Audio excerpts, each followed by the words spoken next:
overall majority will go with BJP. Perfect तो नहीं कह सकते कि they have been a perfect party. ऐसा नहीं कहता हूँ बाकी के नेता बेकार हैं, कुछ नहीं, अभी उनके अलावा कोई पोजीशन में आज की तारीख में प्राइम मिनिस्टर पद को छोड़ दीजिए, पोजीशन ही कोई भी पार्टी ऐसा नहीं वापस नहीं जुड़े पड़े, बट से रोजगार के अवसर ना पैदा कर रहे हो ऐसा। आज का मेरा प्रश्न है कि कौन सी पार्टी जीत रही है इस इलेक्शन, कांग्रेस, बीजेपी या आम आदमी पार्टी। मेरे साथ एक लड़का है जो इस बात में जवाब देगा भी, आइए जानते हैं। माय ओपिनियन, मेरे मत में कि बीजेपी जीतेगी फ्रॉम माय लोक सभा कॉन्स्टिट्यूएंसी एंड इसके अंदर ऑल ओवर इंडिया आल्सो, क्योंकि जो अभी तक पिछले 10 साल में कार्य हुआ है that is on the national front commendable. Perfect तो नहीं कह सकते कि they have been a perfect party and nobody has been, but yes overall majority will go with BJP.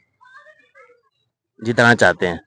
हाँ, आपका गुड नेम सर? मेरा नाम देवेश श्रीवास्तव है, मैं एक बिजनेसमैन हूँ, आप कहाँ रहते हैं सर? इंदिरापुरम में रहता हूँ। ओके, आप किस पार्टी को सपोर्ट करते हैं या किस पार्टी को चाहते हैं कि कौन सी पार्टी 2024 की लोकसभा में जीते? हाँ, मेरा मानना है सिर्फ भाजपा को ही जीतना चाहिए, भारतीय जनता पार्टी। अच्छा, क्या की रीजन से, क्या क्यों? उसका सिंगल कारण है मिस्टर नरेंद्र, क्योंकि उनके पास जो विजन है, जिस तरह से वो देश के बारे में सोच रहे हैं, विश्व पटल पे जिस तरह से हमारा इमेज बन रहा है भारत का आज की तारीख में, ऐसा नहीं कहता हूँ बाकी के नेता बेकार हैं या कुछ हैं, लेकिन अभी उनके अलावा कोई ऑप्शन नहीं। ओके, तो 2024 के लोकसभा में आप नरेंद्र मोदी को प्राइम मिनिस्टर देखना चाहते हैं? बिल्कुल देखना चाहते हैं। अच्छा, तो आप नहीं चाहते कि पॉवर्टी पे या कुछ मतलब इस पे भी बात हो, क्योंकि आप देख रहे हो इस बार बेरोजगारी एक अहम मुद्दा है हमारे इंडिया में, जी, तो उस पर आप कुछ बोलना चाहेंगे?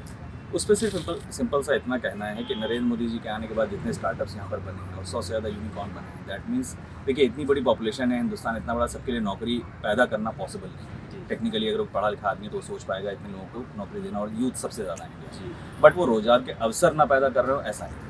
वो स्टार्टअप के लिए लोगों को प्रमोट कर रहे हैं, वो योजनाएं बना रहे हैं, आत्मनिर्भर के प्लान्स ला रहे हैं, स्कीम्स दे रहे हैं, एमएसएमई में लोन्स दे रहे हैं। अब कोई करना नहीं चाहेगा तो उसके लिए कोई अंत नहीं। देखिए बैठे बिठाए सरकारी नौकरी मिल जाए ये पॉसिबल नहीं है, सबको सरकारी नौकरी चाहिए, फिर देश चल नहीं पाएगा। ये बात भी सही है इनकी। तो हम जहाँ तक देख रहे हैं कि इस बार 2024 का लोकसभा इलेक्शन बीजेपी जीतती आ रही है। आज तक अभी तक मैंने जितने लोगों से बात की है सब लोग नरेंद्र मोदी जी को ही सपोर्ट कर रहे हैं।